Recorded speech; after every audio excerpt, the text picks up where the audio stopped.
Mes enfants, vous êtes le temple du Saint-Esprit. Vous êtes le temple du Saint-Esprit et dans ce temple, il ne doit pas résider de péché.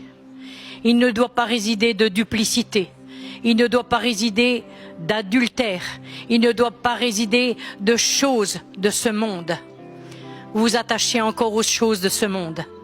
Je vous parle de cette manière parce que les temps, je suis à la porte. Et le temps va devenir de plus en plus dur et je veux commencer par mon Église. Je vais commencer par mon Église.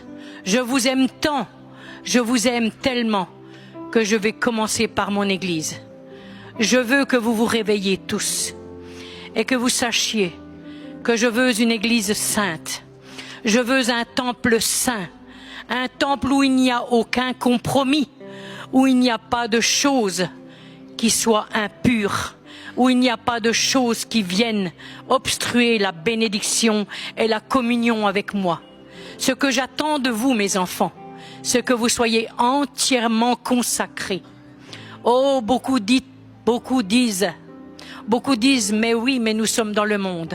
Mais vous êtes dans le monde, mais vous n'êtes plus du monde. Je vous l'ai dit, vous n'êtes plus du monde. Faites-vous violence. Faites-vous violence. Et je parle aussi aux responsables. Je parle aux responsables, à ceux qui dirigent et qui donnent la communion et qui donnent les messages. Je vous parle aussi.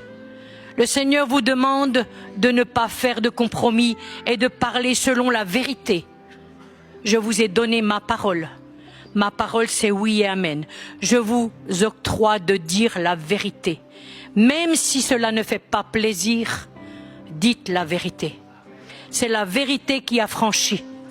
Si je vous parle ainsi aujourd'hui, c'est parce que les temps sont vraiment proches. Humiliez-vous sous la sainte main de Dieu. Vous êtes dans le parvis de Dieu, mais il faut que vous rentriez dans le lieu très saint. Dans le lieu très saint où le sacrificateur ne pouvait pas supporter. S'il était dans le péché, il mourrait. Vous allez arriver à des stades où vous vous présenterez devant la face de Dieu. Et si vous êtes rempli de péché et que vous n'obéissez pas, la main de Dieu sera sur vous. Je suis un Dieu bon, un Dieu amour, mais un Dieu jaloux. C'est pourquoi je vous dis, engagez-vous dans cette année à vraiment prier, à être des intercesseurs, à prier pour ceux du dehors, pour ceux du dedans. Je vous engage à faire cet acte de foi, dit le Seigneur.